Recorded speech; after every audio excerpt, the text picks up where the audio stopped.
서울대학교에 최인철이라고 하는 교수님이 있는데 이분이 신문에 칼럼을 냈어요. 심리학자이신데 우리가 이제 흔히 그러죠. 식당에 가면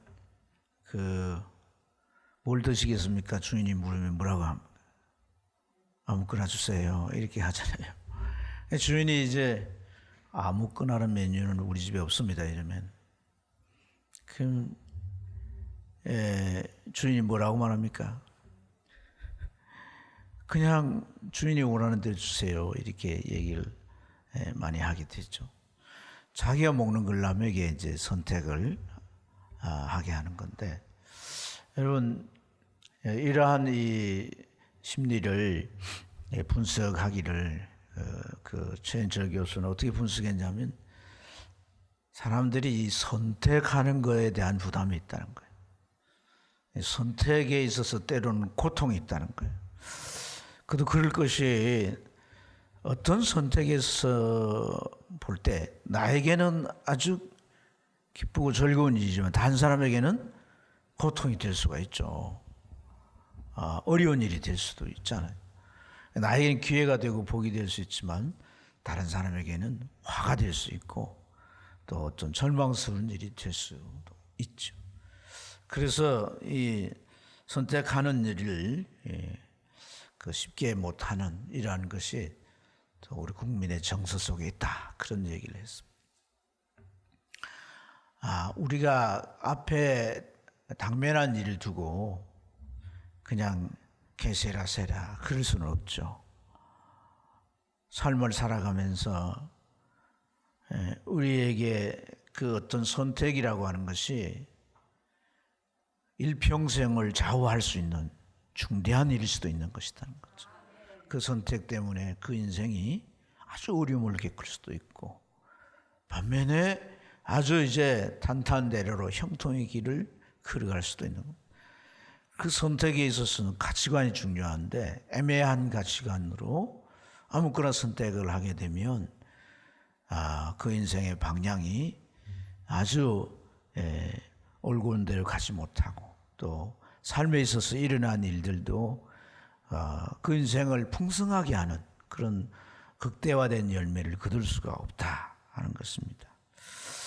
오늘 우리가 살아가면서 이제 선택을 하면서 사는데 특히 이제 우리가 연초되면 이런 일을 결정하고 저런 일을 결정하고 또 이 일뿐 아니라 사람이나 여러 가지 상황에 우리가 처하면서 많은 선택을 하며 살아가게 됩니다.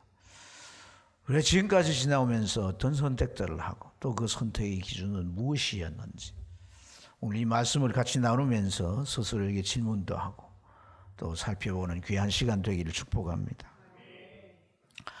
사실 같이 보신 이 본문 속에는 바울 사도가 자기의 인생에 있어서 어떤 가치가 있는가, 자기가 같이 사는 것이 무엇인가를 소개하고 있습니다.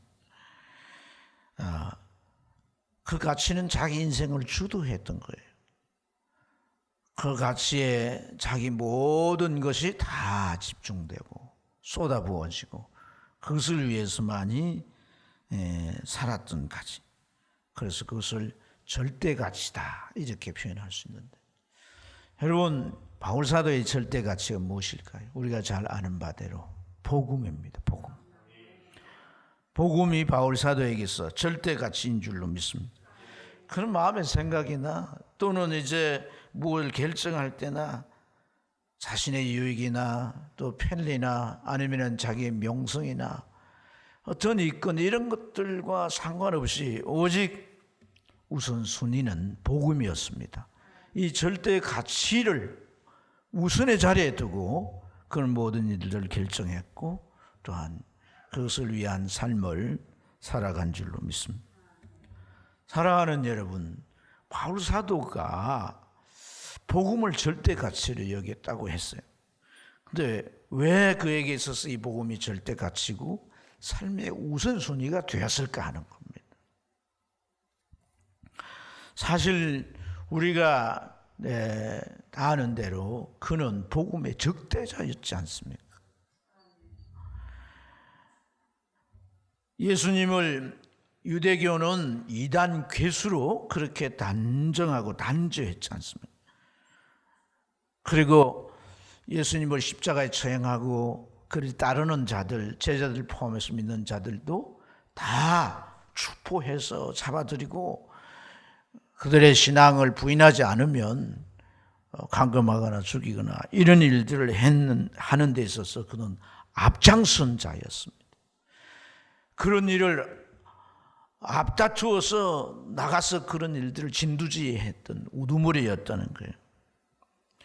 그런 그가 그렇게 했던 그가 어떻게 완전히 180도로 바뀌어져서 오직 복음이 절대 가치가 되고 그 복음을 위해서 살아갈 수 있게 되었느냐는 거예요.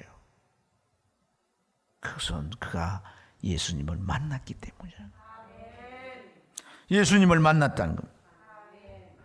여러분, 산헤드린 공회에서 그가 예수 믿는 사람들을 잡아들이는 그 일들을 위한 이 권세를 주고 또한 그에게 그 일을 하도록 임명을 했습니다. 그래서 그가 다메섹에 있는 그리스도인들을 잡으려고 가다가 길가에서 예수님을 만나게 됩니다. 강렬한 빛이 비치게 되고 그 순간 영적인 어떤 분의 임재란 걸 깨닫고 주여 니시 오니까 묻게 될 때에 네가 핍박하는 예수라. 주님의 음성이 들리게 됩니다. 그 강렬한 빛에 예수님을 바로 쳐다볼 수 없는 상황에서 그가 이제 예수님을 만나게 된 것이죠. 여러분, 예수님은 지금 어떤 상태입니까? 유대교에서 예수님을 로마 법정에 고발해서 예수님을 정치범으로 몰아가지고 사행언도를 내렸지 않습니까? 그리고 십자가형으로 처형했습니다. 채찍질에 그리고 그 십자가의 양손 양발 못을 받고 매달아서 가슴에 창을 찔러가지고 물과 피를 다 쏟아 죽게 했던 것. 그래서 그를 결국 죽여서 결국 이제 제자들이 그를 장사했지 않습니까? 무덤에 묻혔단 말이에요. 그런데 주님께서 그에게 나타나서 그를 만났다는 겁니다. 그 주님은 어떤 분이에요? 부활하신 분입니다. 부활하신 분. 그가 예수님을 어떻게 만났냐? 부활하신 분으로 만났다는 거예요. 그래서 그 주님을 그는 그렇게 극적으로 만나게 되면서 그가 뭘 깨달았겠습니까? 이분은 우리 유대교에서 단죄한 이단 괴수가 아니다. 이분이 하나님의 아들이, 이분이 우리를 구원하기 위해서 보내신 메시아구나. 그 순간에 그는 깨닫게 된 거예요. 그때 주님께서 그를 향하여 뭐라고 하십니까?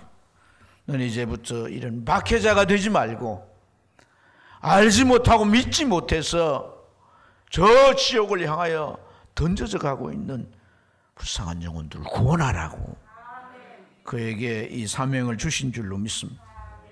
그래서 우리가 1절에 보면 그때 일 두고 이렇게 말합니다. 내가 자유인이 아니냐, 사도가 아니냐, 예수 우리 주를 보지 않았느냐고 반문하고 있습니다. 여러분, 무엇이 절대 가치냐라고 할 때 각자의 기준에 따라 달라질 수 있습니다. 나에게는 진짜 엄청나게 가치 있는데 다른 사람에게는 별로일 수 있어요. 별 의미를 부여하지 못할 수 있습니다. 세상에 가치 있는 것들은 시간에 따라 시대에 따라 달라질 수 있습니다. 전통적으로 가치 여겼던 것이 현대에 와서는 아주 버려지는 그런 일들이 얼마나 허다합니까? 그러나 여러분, 오늘 이 바울 사도가 그가 정말 붙던 이 복음이 절대 가치라 하면 여기에는 분명한 근거가 있어야 한다는 거예요. 객관적인 근거가 있어요. 누구든지 그렇다 여길 수 있는 근거가 제시되어야 되는 거예요. 그렇다고 한다면 복음이 절대 가치인 이유가 무엇이겠습니까? 그것은 유일해야 합니다. 유일. 여러분, 우리 인간에게 있어서 참으로 지대하며 근원적이고 끊임없이 물어온 질문이 뭡니까? 죽음입니다. 죽음. 근데 그 죽음의 답이 어떤 거죠? 부활인 것입니다. 부활. 사도행 9장에 기록된 대로 그가 부활의 주님을 만난 줄로 믿습니다. 분명히 죽였습니다. 그런데 사흘 후에 부활하셨고, 죽어 없어지고 저 지옥 아랫목에 떨어졌다고 생각한 그분이 그를 만나 주셨고, 그 만남은 결코 부정할 수 없는 엄연한 사실이고 엄청난, 그에게 엄청난 일로 다가왔던 것이죠. 뿐만 아니라 정말 절대적 가치가 되려면은 확실한 근거를 가져야 됩니다. 예수님은 인간이지만은 하나님의 아들이십니다. 여러분, 예수님을 윤리교과서에서 뭐 공자나 석가모니나 뭐 무함메드 그런 사람과 같이 4대 성자로 구분하지 않습니까? 이러한 거는 그가 역사적으로 존재했다는 거 아니겠어요? 그렇죠? 그냥 허상의 인물이 아니라 이 땅 위에, 이 세상에 33년의 생을 살았다는 겁니다. 인간이란 말이죠. 그러나 그의 행하신 일들을 볼 때 인간으로 할 수 없는 일입니다. 하나님이거나 하나님의 아들이 아니고는 결코 할 수가 없는 일이란 겁니다. 뿐만 아니라 그러한 일이 자기가 와서 내가 하나님의 아들이다, 구원자다 하면서 행하는 것이 아니라 그가 오기 전에 다 기록된 구약 성경에 그의 출생으로부터 시작해서 그의 생애와 그리고 마지막 죽음과 죽음 이후에 일어날 일까지 다 예언적으로 기록해 놓고 있습니다. 앞으로 내 아들 메시아가 이 세상의 구원자로 갈 때 어디에서 태어날 것, 누구에게서 태어날 것이고, 그리고 그가 어떤 일을 하게 될 것이며, 그 마지막은 또한 어떻게 죽게 될 것인가. 죽음으로 끝이 아니라 조금 전에 말씀했던 대로 부활할 것까지도 다 예언해 놓았던 것입니다. 할렐루야. 그래서 바울 사도는 부활의 목격자로서 고린도 전서 5장 3절 4절에 보면은 이 부활을 얘기하면서 예수님에 대한 모든 것을 통틀어서 그렇게 표현하십니다. 성경대로 되어진 일이란 겁니다. 성경대로 죽으시고 성경대로 부활하셨다. 성경대로 오셨고 성경에 연한 대로 사셨고, 그리고 죽으셨으나 부활해서 하늘로 올라가셨다는 겁니다. 그러한 모든 예언의 말씀은 하나님이 선지자를 통해 하신 말씀입니다. 그 하신 말씀 그 자체가 다 그대로 이루어졌다라고 하는 것은 뭘 증명해 줍니까? 하나님이 살아계심을 증명해 줍니다. 그분이 또한 천국에 계심을 증명함으로써 천국이 존재한다는 것입니다. 그분의 말씀이 사실이라고 한다면 우리가 죽어서 끝이 아니라 반드시 지옥이 있다는 사실도 계마에 증거해 주는 줄로 믿으시길 바랍니다.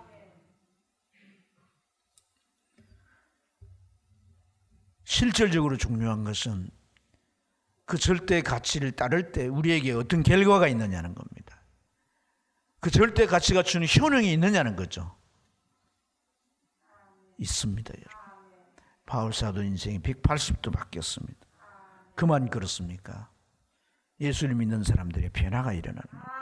크든 작든 변화가 일어납니다. 어떤 사람은 깡패로 살다가 신사가 됩니다. 장녀 같은 삶을 살다가 요조 숙녀가 됩니다. 극적인 변화뿐 아닙니다. 우리의 삶에 많은 변화들이 일어납니다. 죄로 여기지 않았던 것을 죄로 여겨 버립니다. 점점 어려워지게 됩니다. 삶의 양식이 바뀝니다.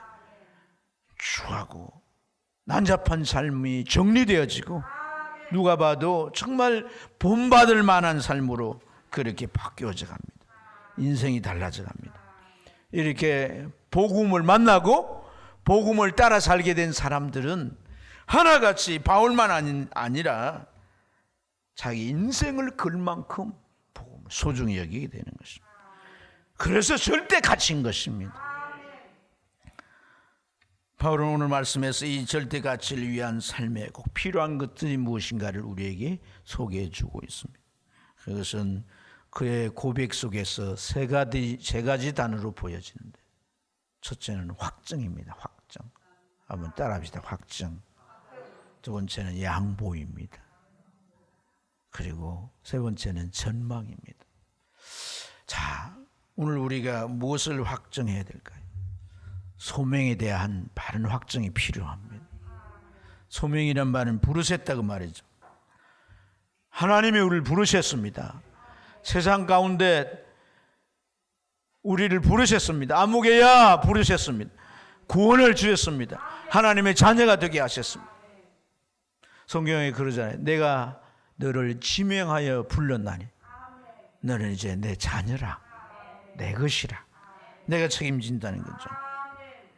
여러분, 우리가 이 부르심에 대한 정말 분명하고도 확실한 자기 확정이 있어야 이 혼잡한 세상에서 우리가 흔들리지 않고 살아가게 될 줄로 믿습니다. 여러분, 우리의 삶이 우발적이지 않습니다. 우리가 어떤 행태로 태어났든지 우발적인 그런 출생이 아니라는 겁니다. 하나님이 보내신 것이에요. 이 세상에 우리를 인간으로 보내신 것이에요. 또 살다 보니 그렇게 된 게 아닙니다. 하나님의 손길이 우리를 간섭합니다. 내 인생의 결과가 어떻든지 간에 끝이 아니고 계속 현재 진행으로 하나님의 손길은 간섭해 가시고 선하고 아름답고 영광스럽게 우리 인생을 그렇게 만들어 가실 것입니다. 빚어 가실 것입니다. 이러한 우리가 소명에 대한 자기 확정이 있어야 우리의 삶이 바른 방향으로 가게 되는 것이에요. 1절부터 2절에 보면 바울 사도를 오랫동안 괴롭혔던 이슈가 있습니다. 그건 사도에 대해서 자꾸 부정하는 겁니다. 그의 이러한 일이 그의 발목을 끊임없이 잡았는데, 사실 그는 12제자도 아니죠. 12제자가 아니죠. 그리고 예수님에게 직접 하나님의 말씀을 배운 바도 없습니다. 그런 이유에서 사도를 부정하지만은 1절에 보면 그가 사도라고 하는 사실을 두 가지로 증거하는데, 그 근거가 뭐냐면 1절을 한번 보십시오. 예수 우리 주를 보지 못하였느냐, 이 반문인데요. 자기가 예수님을 봤다는 거 아니겠어요? 그죠? 그러니까 다른 제자들은 예수님과 이제 함께 살고 이렇게 했지만 그렇게 살지 못했으나 그는 예수님을 보았다는 거. 이것이 그가 이제 사도가 되는 근거가 되는 줄로 믿습니다. 무엇보다도 부활하신 예수님이 그를 찾아와 주셨고 그를 이방인에게 복음을 전하는 그런 사도로 세워주셨다는 이것이 충분한 근거가 되는 줄로 믿습니다. 뿐만 아니라 이건 자신만의 체험이 아니고 같이 동행하는 자들이 목격한 사실이 아니겠습니까? 두 번째는 자, 이 1절에서 무슨 얘기를 합니까? 주 안에서 행한 나의 일이 너희가 아니냐 그랬어요. 고린도 교회가 어떻게 생겨졌냐면 바울이 그곳에 가서 복음을 전해서 생겨진 교회인 줄로 믿습니다. 그래서 3절에 나를 비판하는 자들에게 변명할 것이 이것이란 말이라는 거죠. 내가 사도기 때문에 복음을 전했고 그리고 주의 몸된 교회를 세운 것이 바로 내가 사도된 것을 증명하는 변정이 된다는 것입니다. 그래서 여러분, 이 3절에 이 변명할 것이다라는 이 표현이 이제 아폴로디아라는 말인데, 이 말에서 영어 디펜스가 나왔어요. 논리적이고 합리적으로 변정한다, 그 말이죠. 오늘 우리의 신앙에 있어서 하나님 나를 부르셨다, 자기 자녀로 삼으셨다, 나는 예수 안에서 하나님의 자녀다 라고 하는 이 확실한 부르심, 이 부르심이 정말 우리 안에 확신 가운데 있어서 여러분의 하나님의 자녀라는 디펜스가 되어야 되는 거예요. 주님의 몸된 교회 일꾼이란 디펜스가 되어야 되는 거예요. 이 세상 가운데서 빛과 소금인 이 그리스도인이라고 하는 그런 디펜스가 되길 주님 축원합니다. 갈라디아 1장 2절에서 자기가 사도 된 것이 그렇게 표현합니다. 내가 사람으로 된 게 아니고 사람으로 말미암은 것도 아니다. 오직 하나님 아버지로 말미암은 것이다라고 말합니다. 신적 기원을 얘기하는 거예요. 신적 기원. 내가 하나님의 자녀 되고 싶다고 되는 게 아니잖아요. 하나님이 나를 자기 자녀로 삼아 주셔야 되는 것이고 복음과 성령으로 거듭나게 해줘요. 이게 있으면 누가 뭐래도 흔들리지 않는 거예요. 할렐루야. 여러분, 우리는 우연의 삶을 사는 게 아닙니다. 필연의 삶을 사는 것이고 하나님으로부터 시작됐고 하나님의 목적을 따라 우리 인생이 가고 있는 겁니다. 이걸 반드시 알아야 합니다. 이 건강한 자상을 가져야 세상에 흔들리지 않습니다. 세계가 흔들리는 이유가 사람들 때문에, 사람들이 나를 어떻게 평가하느냐, 나를 어떻게 대하느냐, 이런 것 때문에 막 심하게 흔들려가지고, 예? 좀 이렇게 세워놓으면 가서 막 가정에서도 흔들리고 직장에서도 흔들리고 이웃에게도 흔들려가지고 막 사시나무처럼 흔들리다가 와가지고 또 말씀으로 이렇게 세워놓으면 또 가서 그러면 안 됩니다. 확정하셔야 되는 거예요. 주님이 나를 당신의 아들로 딸로 삼으셨다. 내가 좀 부족하죠. 예?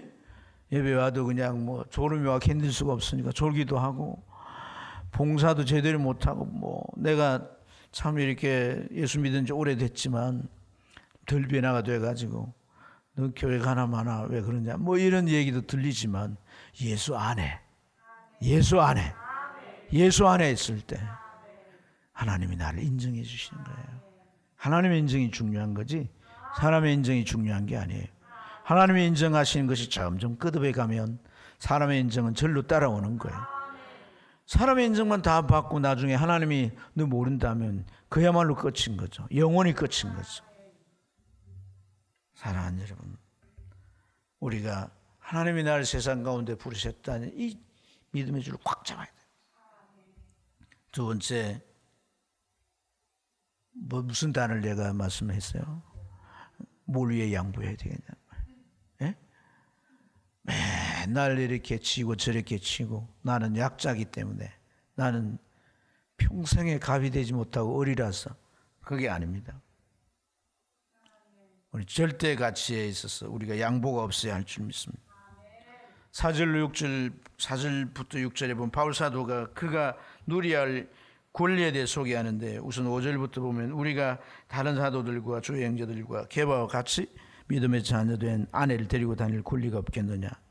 당시 사회 환경을 보면요, 교회가 이곳저곳에 많이 세워졌는데 목회자가 부족해요. 그래서 한 교회에 있지 못하고 이 교회 저 교회 다니면서 예배도 인도하고 성도들 신방하고 그렇게 목회를 했습니다. 근데 이제 여기 이제 소개된 사도들과 주의 형제들, 게바 이런 사람들은 자기 아내나 가족들을 함께 다리고 가는 거예요. 그럼 교회가 그들의 생활하는 데 필요한 비용을 이렇게 이제 대줘야 되는 거죠. 하지만 바울 사도는 어쨌다는 겁니까? 그는 결혼하지 않고 가족을 다리고 다니지도 않고 오직 복음 전하는 일에 몰두할 수 있었다는 거죠.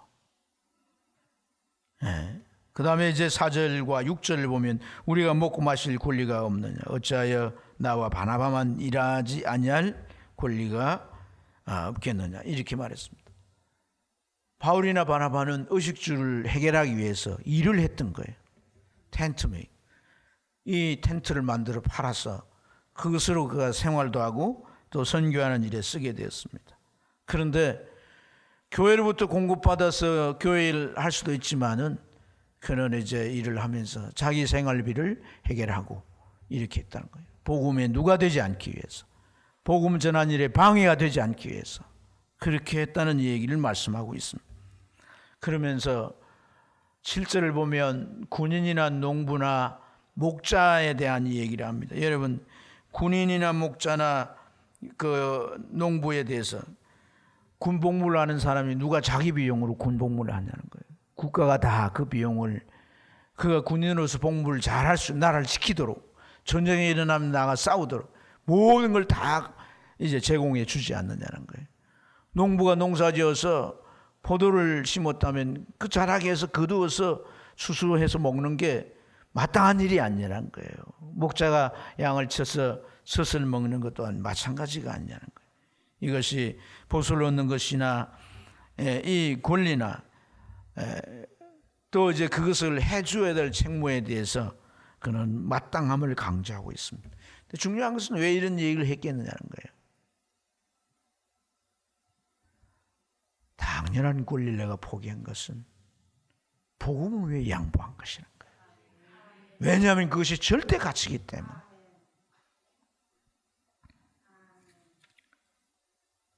복음을 전하는데 참으로 누가 되지 않기 위해서 내 권리나 내가 무엇이든지 그것을 다 내려놓고 그가 복음을 위해서만이 일할 수 있게 됐다는 거예요. 사실 바울 사도가 위대한 사도가 된 것은 바로 이 때문인 줄 믿습니다. 여러분, 선택과 집중이라는 말이 있잖아요. 뭘 선택해야 합니까? 가장 가치 있는 거, 그 중에 절대 가치를 선택하고 그것에 집중해야지 더 많은 결실이 있게 되는 줄 믿습니다. 우리가 살아가는 이 세대가 점점 사라져가는 것이 바로 이런 모습인 줄 믿습니다. 더 주되고 더 귀하고 더 우수된 것에 양보하는 이런 미덕이 점점 없어요. 인간은 자꾸 극도로 이기적입니다. 그래서 자기에게 주어질 것이 주어지지 않으면 아주 항의하고 나중에는 법정 쟁투까지 일으킵니다. 여러분, 이러한 미덕을 통해서 선하고 아름다운 일이 이루어지게 되는 것이고 이런 헌신을 통해서 좋은 결과가 이루어지는 것이죠. 아멘.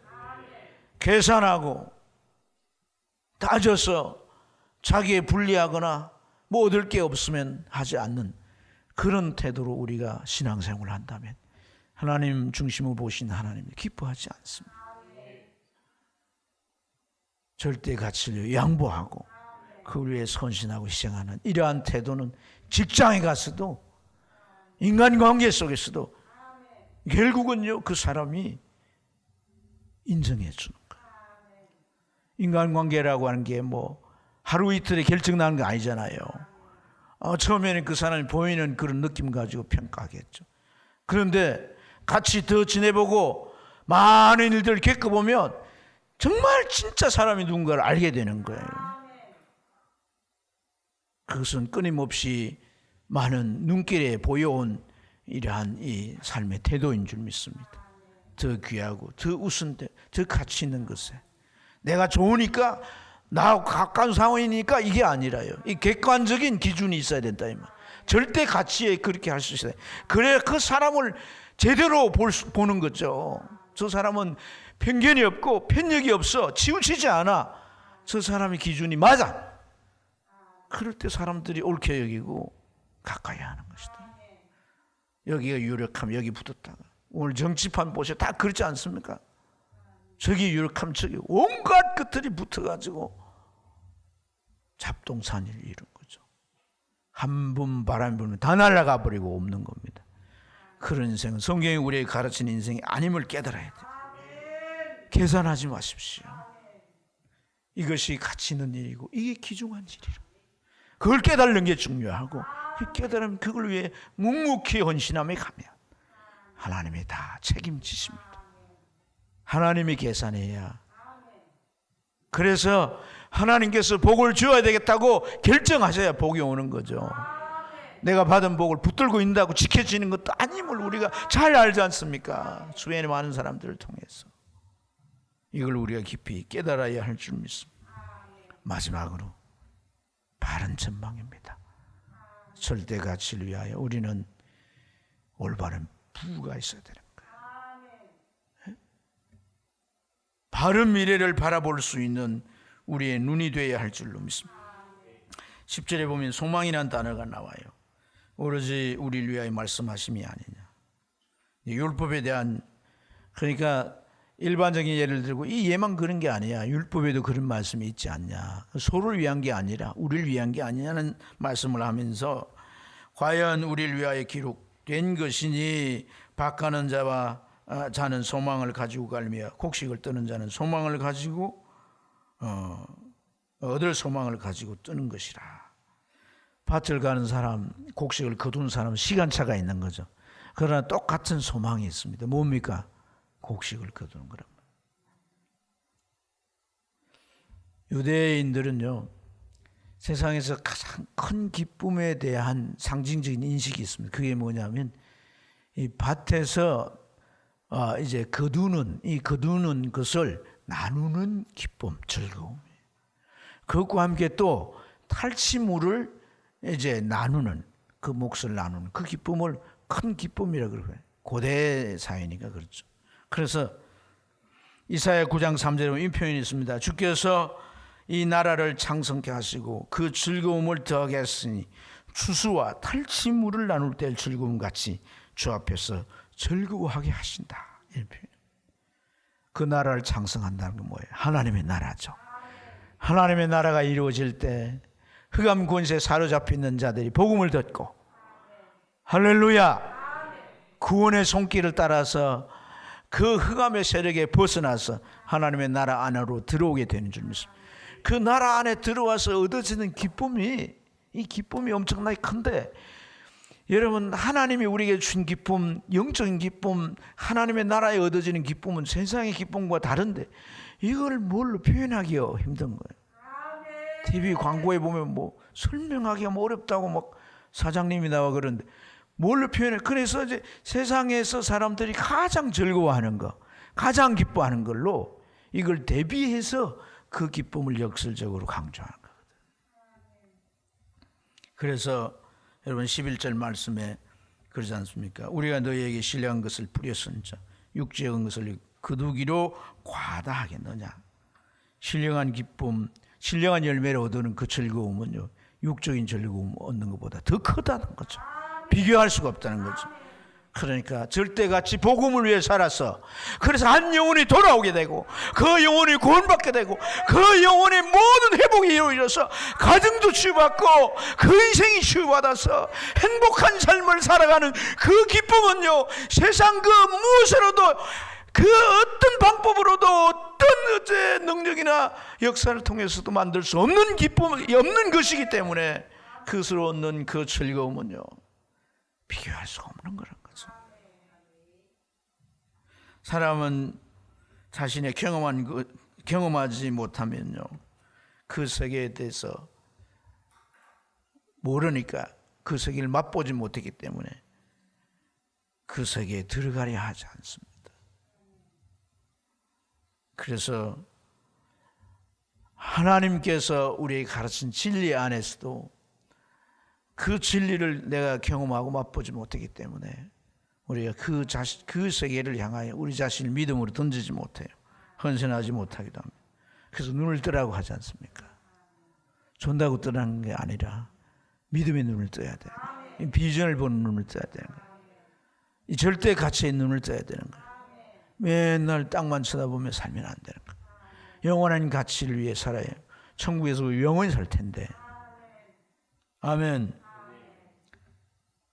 그래서 여러분, 우리가 땀을 흘리고 수고하는 그 결과가 어떤 열매를 얻게 하고 또한 그것이 어떤 즐거움이 되는가 하는 것은요, 우리의 삶의 방향과 그 삶에서 우리가 참으로 자신을 던지고 헌신하는 일이 결정되는 것입니다. 바울처럼 우리도 이 복음, 우리에게 절대 가치로 여기지길 주님은 축원합니다. 진실을 축원합니다. 이것이 영구히 흩어지지 않는 삶을 살게 하는 것이고, 뿐만 아니라 이 땅에서도 우리를 하나님께서 잘되게 하시고 우리를 존귀하게 하시고, 우리를 세상 가운데서 내가 비록 세상 가운데 거름더미에 쓰레기더미에 놓여 있다 할지라도 나를 드러내서 높이시고 존귀히 만드는 것임을 깨달아야 됩니다. 기독교 역사상 가장 위대한 인물이라고 하는 바울 사도, 이 바울 사도가 그런 삶을 살 수 있었던 것은 바로 이 가치를, 이것이 절대적인 가치다라고 하는 이 복음에 대한 새로움을 깨달았기 때문에, 선택했기 때문인 줄로 믿습니다. 사랑하는 여러분, 주님이 날 부르셨다, 이 세상에 보내시고 복음으로 구원하시고 자녀로 삼으셨다, 주의 몸된 교회 한 지체가 되게 하시고 내 이런 일을 맡겨주시고 복음 위에 살게 하신다라고 하는 이걸 우리가 깨달아야 할 줄로 믿습니다. 이 소명의식이 분명하고 신앙생활에 가면서 날마다 말씀에 대한 새로운 가치를 깨달아서 그에 헌신하고 넘치고 복된 삶을 사시길 주님 축원합니다.